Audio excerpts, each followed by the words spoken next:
They told her it was just stress.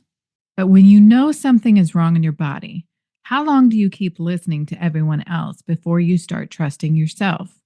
In this episode, Ali Moresco shares what it really looks like to be dismissed and why self trust can be life changing.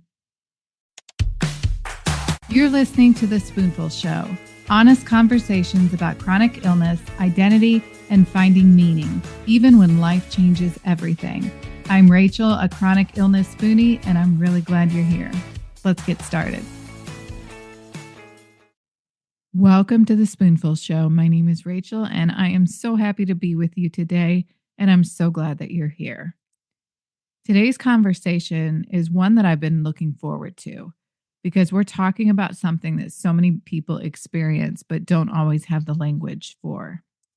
Today, we're diving into the idea of trust yourself, not the label. So what happens when you know something's wrong in your body, but you're told over and over again that it's stress, it's nothing, that you're overreacting, nothing's wrong? I have been through that, as it took 6 years to get my MS diagnosis. And it was years of just waiting and waiting and waiting and more testing and more testing. And it gets to the point where it's so discouraging because nobody knows your body more than you do. And to be hearing there's nothing wrong or it's just stress can make you feel like you're doubting what your body's actually doing, which can be really dangerous if you think about it. And so today I'm joined by Ali Moresco, and she is the perfect person to have this conversation with, not only because of her own health journey, but because of the work she's doing now to amplify patient voices and challenge the way these stories are told. So let's get started. I'm thrilled to introduce Ali Moresco, who is the founder of Moresco Public Relations and Communications, specializing in healthcare PR rooted in lived experience. After navigating her own complex health journey, she now advocates for patients with chronic and often misunderstood conditions. She's known for amplifying patient voices and securing national media placements in outlets like the New York Times, the Wall Street Journal, and Forbes, and was recently named to 2025 40 Under 40 list by National Business Journal. Thrilled to welcome you, Ali, to the podcast. Thank you for having me. Let's start out just by having you introduce a little bit more about yourself. So I'm sure, like most of your audience, I have had a very complex health journey. So to go back 10 years, which is every time I say that now, I'm like, wow, on one hand, I can't believe it's been that long. And on the other hand, I'm like, it feels like it's been longer. I was in my early 20s and I was working in entertainment PR and, thought that I had this shiny blueprint to my life all mapped out. And one day I woke up and I felt off and I just never really, went back to normal. And what I didn't know at the time was that what I was actually experiencing were acute Lyme disease symptoms. And unfortunately, just because there's such a lack of awareness, as I was going to my GP and to specialists, they weren't recognizing it. So I just got sicker and sicker. And it took me 2 years to get a correct diagnosis of tick-borne conditions. And then I've since, had a slew of comorbidities that have piled up on top of that. But during that time, after I found out what I had, and I had to take 2 years off from work, essentially, just to treat, because I couldn't even get out of bed on my own. I got very, very involved in the advocacy and philanthropic community around complex disease and around tick-borne illness. And that really opened my eyes in a way that I had never, previously been, to the fact that, I wasn't alone and that in reality, a lot of people were suffering with complex health conditions. And I thought, I would never get better. And somehow I did slowly start to become more functional. So when I went back to work, I started a healthcare PR firm. And my whole goal is to bridge the gap between clinicians and companies and these complex disease patients like you and like me that need them. And so I do healthcare PR, and then I'm also fortunate enough to serve on the executive board for Project Lyme, which is a 501c3, funding research in the space, as well as the Alpha Gal Foundation, another tick-borne illness, nonprofit doing wonders for the Alpha Gal community. And yeah, just feel very, very fortunate to be doing what I'm doing and be able to have conversations like this because I couldn't have done this 10 years ago. So, Right. Oh, good. Well, I definitely want to get into your work, but I want to start off with your illnesses. mhm, You shared that around the age of 22, you started losing chunks of your memory. mhm. What did that feel like? I could imagine that was really scary. I think it was, I think we have this misconception about illness. And sometimes it absolutely does happen this way, right? Where you get hit like a ton of bricks and everything goes at one time.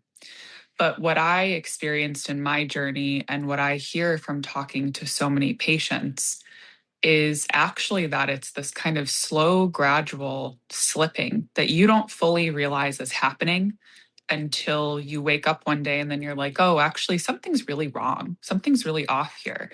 And that's exactly what happened to me. When I started to lose my memory, it was little things here and there. I just felt forgetful. Um, until it really started to add up.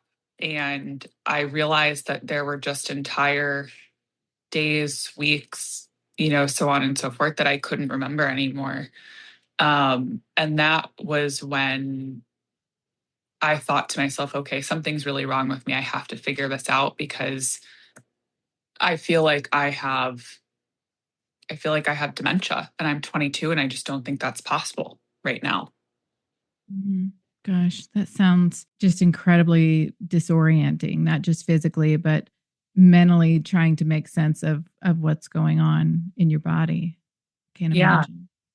Yeah. I think I've always been very, very driven, very high energy. I like being involved in a million different things at one time. And when that started to fade and I just didn't really recognize myself anymore, and coupled with, I think, the lack of understanding from others around you who don't understand health issues, and I myself didn't know what was wrong with me at the time, right? But Mhm. there's just this attitude of kind of like, get it together versus, man, this is really uncharacteristic. What is the missing link here? So yes, very, very disorienting. Yeah. And did you have doctors that kind of put it on it's just stress or other things and not focusing on the real issue? Absolutely. I don't even think I can tell you how many times I had a doctor that after my blood work came back, quote unquote normal, would say to me, "Oh, it's stress, it's anxiety. You know, you need to take a step back. You need to not work so much. You need to be less stressed." And I'm like, "Well, I'm stressed because there's something wrong with me, and you can't figure it out." Um, yes, I think unfortunately the healthcare system, or at least speaking from my experience, especially I think with women, has a tendency to go to stress or anxiety first versus an actual medical diagnosis, which is really unfortunate because it just prolongs what you really need. Right, right. I think so many people can relate to that. And that moment when you start kind of questioning your own reality of, is there something really wrong with me? Mhm. Or is is it something else? And was there a moment when you said, I can't accept this. It's not anxiety. There is really something wrong. Where did that shift come from? That's a great question. I think thankfully I was um, relentless in trying to get answers. And it was kind of this internal push pull of, on one hand, all of these doctors are telling me there's nothing wrong. Like, am I crazy? Am I losing it?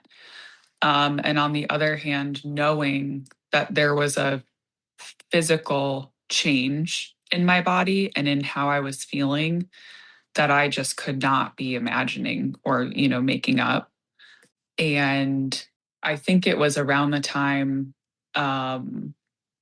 one of my like mystery symptoms was my thyroid would get bigger and smaller. So it would swell to the size of, looking like I had a golf ball on my neck, and then it would go back down. And I saw so many endocrinologists that said, oh, that's not possible. That literally just said, oh, that's not possible. And finally, there was one that I don't think necessarily believed me, but said, next time it happens, call my office and I want you to come in that day for us to ultrasound it. And that's exactly what we did. And once again, they couldn't figure out like why it was happening. But at least then they could see the physical change in it, and ended up sending me then to another ENT specialist who was convinced that I had thyroid cancer. Convinced. They biopsied my thyroid 3 times because every single time they could not believe that they were not finding that they weren't finding, precancerous or cancerous cells. So I think, although it was not necessarily a correct hypothesis, it let me know that something was actually happening in my body and I had to keep pursuing it. And then finally, in just this, seeing all of these specialists and being on this like quest for answers, I finally had a doctor that looked at me and was like, have you ever been tested for Lyme disease? And the really sad and ironic thing was that when I had seen my GP the first time 2 years prior, she had refused to test me for Lyme, flat out refused. And Lyme disease, if it's caught early and it's treated, it does not have to be this, what has happened to me. It doesn't have to be chronic. But I think that thyroid moment was kind of the turning point where I was like, okay, there's something going on. I don't know what it is, but I have to keep going. And I just was somehow very, very determined. Mm-hmm. It's amazing when you find that doctor that doesn't have the answer, but believes you and is Yes. willing to kind of look outside of the box at maybe some other things. It really creates a sense of, okay, I'm not crazy, and we're trying. And versus getting the doctor, I've had doctors say, well, my blood work was abnormal. And they're like, it's fine. It's fine. And it's like, it's abnormal. It can't be fine. And so I think there's a big difference when you find that doctor that really believes you and tries. Absolutely. And something that I think we forget is that we do have some agency over our provider team, over our healthcare journey, in the sense that if you are being mistreated, if you are not being heard, if you're not being listened to, on to the next one. And I know it's exhausting, speaking from experience, as I know you can too. But if a doctor looks at you and says either you're making it up or it's just stress, you have to go to another provider. And that is well within your right. I think and rightfully so, right? We look at our medical providers as the expert, but sometimes I think to our detriment. And it's easy to forget that nobody understands your body better than you. And I think it's rare that our intuition is off. I think especially as women, like, we are so connected to our bodies and how they feel. And we just need to be listened to. That's, I think, a large part of the battle. Yeah, exactly. Are you looking for merch that speaks to your truth and makes you laugh? Spoonful of Strength has you covered. Literally. From t-shirts and hoodies to mugs and magnets, every design is made for the chronic illness community with heart, humor, and a whole lot of strength. Funny? Check. Inspirational? You bet. Illness specific? Absolutely. And the best part? I can personalize any design or create a custom shirt for you for no extra charge. So whether you're laughing through the pain or wearing your diagnosis with pride, our designs are funny, fierce, and illness specific, because being chronically ill doesn't mean being chronically boring. So if you want a sweatshirt that gets you, head to spoonfulofstrength.etsy.com. Now that's spoonful with 2 L's. Use code podcast for 20% off your entire cart. You've talked about the WW concept, which many women deal with, the whiny women label in medical culture. When did you realize that was happening to you? Yeah, I think there's been different points of realization through my journey. I think the first one was early on, and I didn't have a term for it, or maybe there wasn't a term for it, at the time. When I was going in with this laundry list of intensive symptoms and changes, and I was being told it was just stress, with no further exploration. That was very defeating. And then I think my second kind of pivotal moment where I recognized, oh, this happens to me and it happens to other people, was when I started to see a new back-to-back, actually new GPs after we relocated from Chicago to Nashville. And I've had all of my diagnoses now, for quite a while, and back-to-back times was doubted, and was told, oh, I'd actually love to rerun your blood work, because it's I've never seen before someone have so many diagnoses, when in reality, in the chronic illness community, it's very common to have 3, 4, 5, comorbidities. And so once again, kind of coming against it and being doubted again, coupled with the fact that, and it was both times, it was men, and I'm sure women, unfortunately, women do it to their women, I'm sure too, but it was male providers that I think just can't imagine like the pain that we actually deal with, and the fact that no one would choose this. No one would choose to deal with the health ailments, that we deal with. No one would make that up. And the fact that for some providers, their first instinct is to just explain it away as being dramatic. I think that does not fit into, the medical oath that they had to take to do no harm. And something that I learned, and I'm sure a lot of your audience knows this, but on the off chance they don't, is whether it's that you are seeing a provider in office, or whether, God forbid, somebody gets admitted, the hospital, the emergency room, is to ask for everything to be documented. I talked to you about XYZ, and I'm requesting that you write that in my report. I asked you to run XYZ test and you refused. I want that documented. Because what I found in my own journey is sometimes that actually will make them run that lab or order that test if you ask for it to be documented. And when, we shouldn't have to do that. But unfortunately, I do think sometimes we have a larger amount of self-advocacy that we have to do because of that detrimental, whining woman label. Do you ever think back about what your life might look like now had you just accepted that it was stress?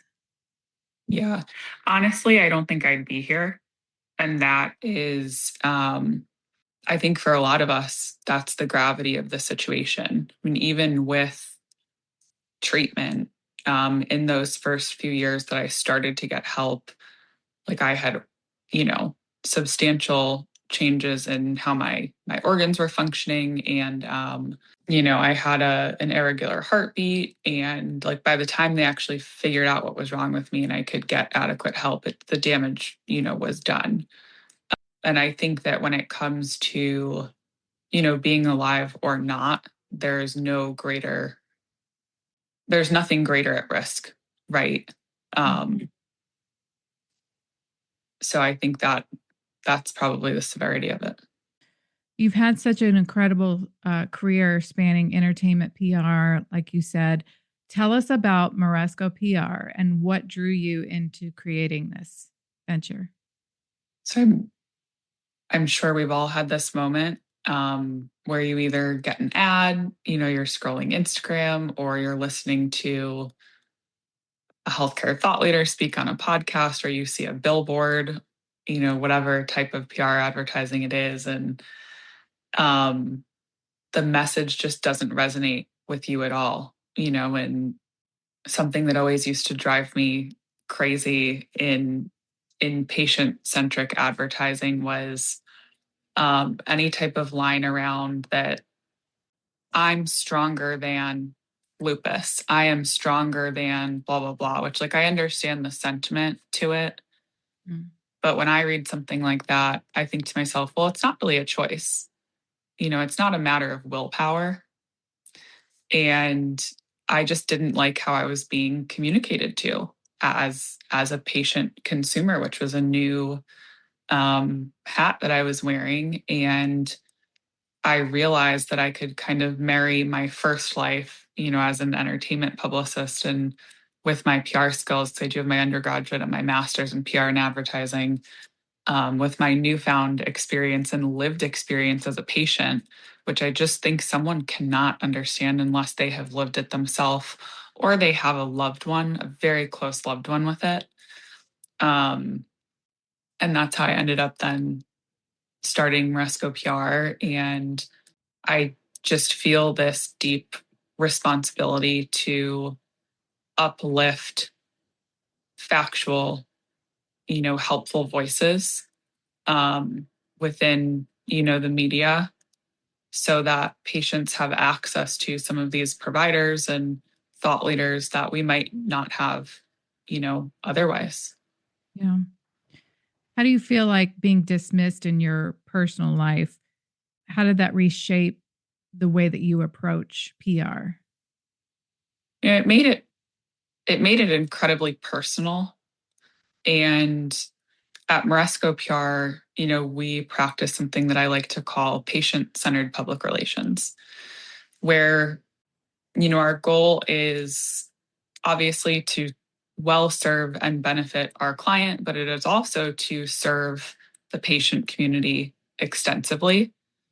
And that means that some of our priorities are different, right? And that for us can look like making, like resource guides a priority. It can look like making free webinars a priority. And it benefits everyone because our client then is able to build goodwill with these patient communities, which is very nuanced and very important in this type of PR. But then the patient community also benefits because they're able to spend, 90 minutes with this provider that normally maybe wasn't either has a year-long wait list, or it's a very expensive, hourly rate, or, there's travel restrictions, whatever that looks like. So I'm always asking myself, if I were to see the type of campaign I'm working on or the type of video, that maybe our digital strategist is working on with a client, like how would I feel? How would I be receptive to that? And that's always my barometer so that I can make sure it's always a good experience for everyone. Yeah. Gosh, you're bringing something to the table that can't be taught, and that's just experience. And I love that you're taking the chronic illness experience and being able to help and put in thoughtful things that make a difference, to the spoonies in our community. When you work with these big healthcare leaders, how do you protect that patient voice? Mhm. Like, how much time do we have? No, I'm just kidding. No, I think, the one of the main things that I can highlight is, providers at times can be so siloed into the research, into the science, into the treatment, that they are not always mindful of how they are speaking to the patient community. And we are always working with the provider to hone the appropriate way to speak to the community in a way that shares their knowledge, but also um, validates the patient experience, and does not make the patient feel like their disease is their fault, right? Or like something is on them because it's clearly very out of our control. So while I would not wish, my illness on my worst enemy, I am grateful that it brought me that lens that I can then use to help, these healthcare thought leaders to better translate their ideas in a way that benefits our community more, while not discounting, their lived experience. Right. Just kind of marrying everything together, and I love that. I love that. You talked a little bit about kind of like trusting yourself. What does that actually look like in practice to accept the information that's coming in, but Yeah. trusting yourself enough to be able to advocate for yourself? So I think that was not an overnight skill that I developed. I think I really relied on, in those first few years of my journey, even after my diagnosis, I really relied on other people, and providers to tell me what felt right, what felt wrong, if a treatment sounded like the right fit, how I was responding to a treatment.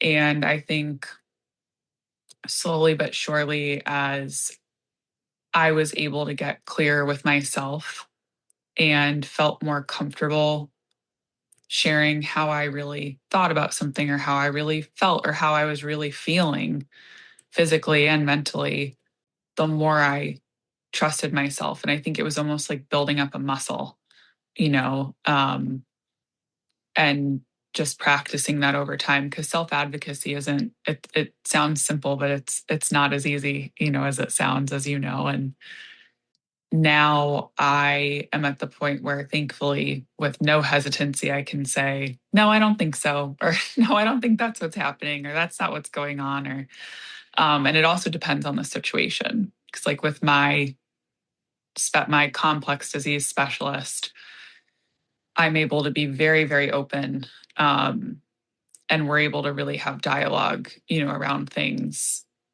Whereas with like my general provider, there's a little bit more nuance to it sometimes, because the full understanding of my conditions, isn't there, even though they think, that it is. And then approaching it with somebody that's more of a generalist or a different type of provider, I know that it's beneficial for me to send, peer reviewed research or whatever that looks like. And like that is what they respond well to. So I think flexing my muscle and learning over time, through both great experiences and some not so great ones, how best to communicate and advocate to different, key care team members in my life. I love how you talk about it's like creating a muscle, because I know so many people it's the exact same way, and it was for me as well. I was afraid to speak up. I didn't have information, so I didn't have the power of asking the right questions, and Yes. it took quite a few years. And I'm just starting to get to where I'm asking for the second opinion. I'm asking for the labs. Yes. I'm asking for explanation on things that I didn't used to ask. And it does take a lot to get there. Yeah. And I think when we become an intensive consumer of the healthcare system. It's not something we've done before, so of course we have to practice it like building a muscle. But I think we also just have these, or at least I did, I didn't have the full picture of what the healthcare system was like. And the fact that not every doctor was like a cast member of Grey's Anatomy who was going to, spend every waking moment figuring out what my mystery symptoms were, but that I had to either help them along or find somebody who would help me. So yeah, it's very different learning experience. Yeah. Yeah. I love that you talk about Grey's Anatomy because it's so true. You see, within an hour they've got the diagnosis and it just doesn't happen for most of us here. Yeah, rarely looks that way. Right. Fortunately. Yeah. I love everything that you're doing. I think it's so important. Can you tell our listeners where they can follow you and keep up with all the great, amazing things you're doing? Yeah, I'm very, very active on Instagram. So feel free to connect with me there or send me a message at Ali Moresco. I love to talk about the latest research studies that are coming out, and I try to do a weekly video breaking those down. And I share a lot about my experience as a chronic disease patient, in the hopes that it helps somebody else not to feel so isolated, as I did in my journey. So reach out anytime. Oh, great, great. I just want to thank you so much for being here and sharing your story. I mean, this conversation is going to resonate with a lot of people when we feel dismissed or unheard. So I appreciate the work that you're doing and elevating patient voices and creating change. It matters now more than ever. So thank you. Thank you for having me. I want to thank Ali so much for sharing her story and her perspective today. I think this conversation is going to be so important for those that are still in the diagnosis stage and are dealing with a lot of the frustrations that come along with being diagnosed. I especially love what she said about trusting yourself, because that's not always easy, but it can be life-changing and in some cases life-saving.